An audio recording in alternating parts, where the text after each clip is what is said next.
Subscribe to PyProTricks for Python and competitive programming and Bootstrap Station for technical videos. Today we are going to discuss the bitwise operators in Python. AND, OR, NOT, XOR, left shift and right shift. These are the signs for the same. Okay. So let us start with the AND bitwise operator. I'm going to draw a truth table of it. The input A, B and the output Y. So when we have all of the inputs as 1, then only the output will be 1, otherwise it will be 0. Okay. And let us consider two numbers x and y. Both of the numbers be 113 and 15. So the binary of 13 is 1101 and the binary of 5 is 101. Okay. And let us do the AND of these. Here both values are 1, so the answer will be 1. 0, both values 1, answer will be 1, and here it is a 0. If it is not given, then it will be a 0. Okay, both values are not same, not 1 exactly, so it will be 0, and the output will be 5 in the decimal format. Let us quickly check it in here.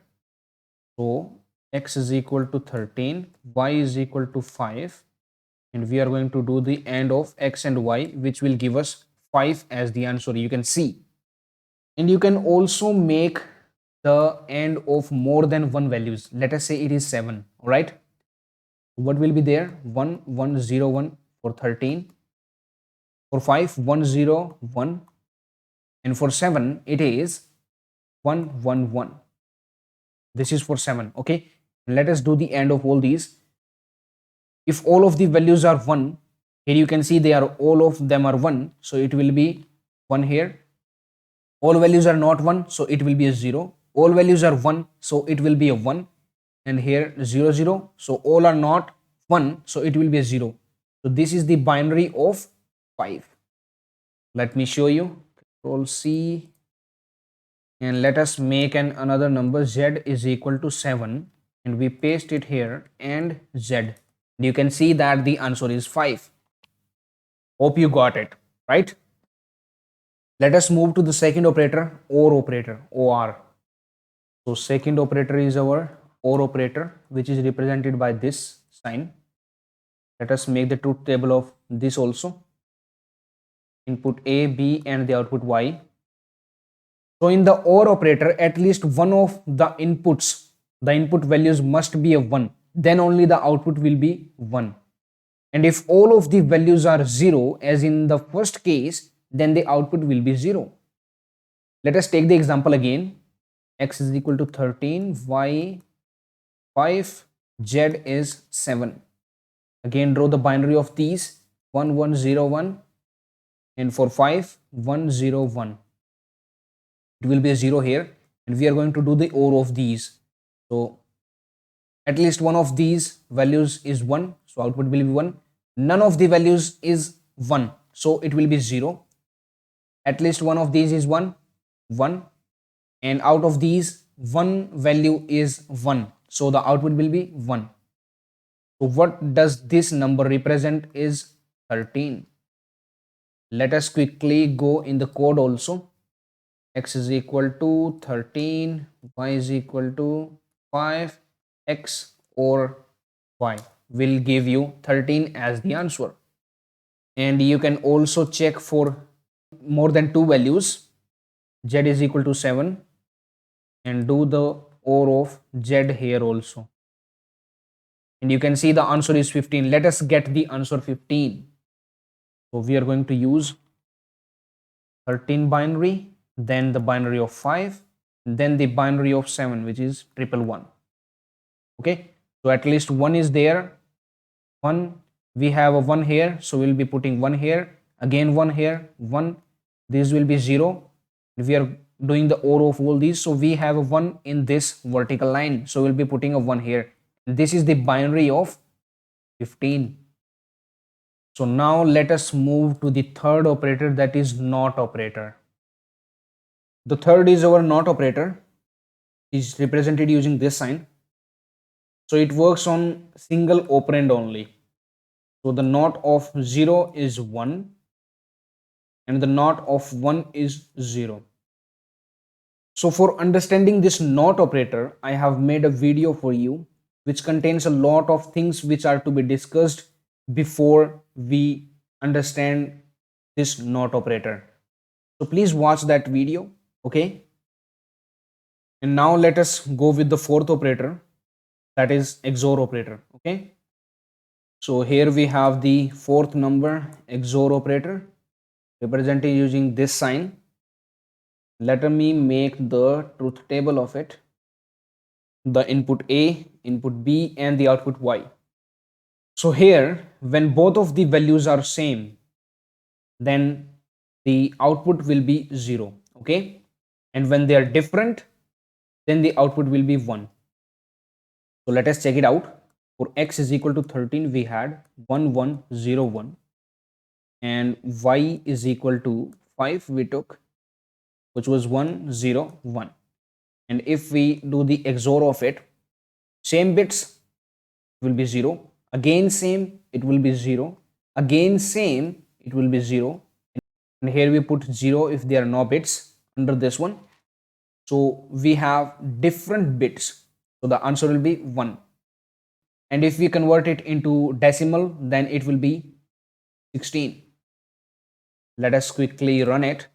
X is equal to 13, y is equal to 5, and x XOR y, which gives us 8. So this is 8, not 16, because 0 into 2 raised to power 0. Then for this, it is 0 into 2 raised to power 1. For this, 0 into 2 raised to power 2. For this bit, 0 into 2 raised to power 3. It is 1 actually. 1 into 2 raised to power 3. So this is 8, 0, 0, and 0. Add them all, and it will give you 8 as the answer in the decimal, okay? And you can also do the XOR of more than 2 numbers. Let us make z is equal to 7, and if we take the XOR of 7 z also, you can see it is coming 15. Let me show you how it is coming. So here we have x is equal to 13, y is equal to 5, z is equal to 7. Let's write the binary representation of these all, okay? So here we cannot do the XOR of all of the bits at a time, okay? We have to take 2 bits at a time, right? So first we will be doing the XOR of this part, and the result of this part will be done XOR with this part. So we already have the XOR of this part, which was 1, 0, 0, 0. Now we do the XOR of the result from this part with this one. This one is 0, 1, 1, 1, which will be giving us 1, 1, 1, and 1, because all of the bits in these vertical lines are different. So answer is 1. So this can be represented in binary representation as 15. 2 raised to power 0, 2 raised to power 1, 2 raised to power 2, and 2 raised to power 3, and multiply them, and after adding you will get 15 as the answer. So let us make a note here. While doing XOR of more than 2 values, do the XOR of 2 values at a time.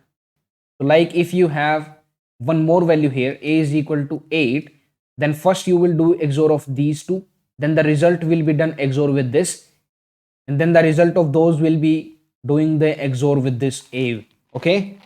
So this way you have to proceed, taking 2 values at a time. Now let us move to the next operator, that is left shift operator.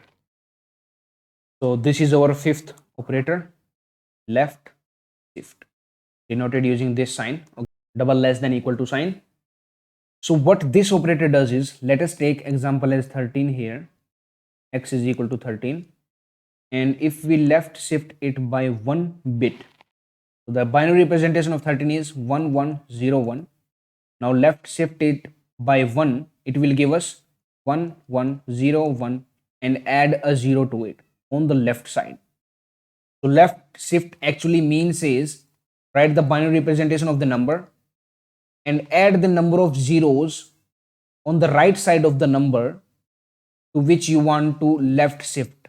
Okay, so here we are using 1, so we will be adding only 1 0. So if it was said 13 left shift 3, so we will be adding 3 zeros here. Okay, this will be our left shift operator. Let us check it. X is equal to 13. Let us shift X by 1 digit and it will give us 26. It is right. Let me show you. Again 0, 1, 2, 3, 4. These are the powers of 2. You have to power them on 2.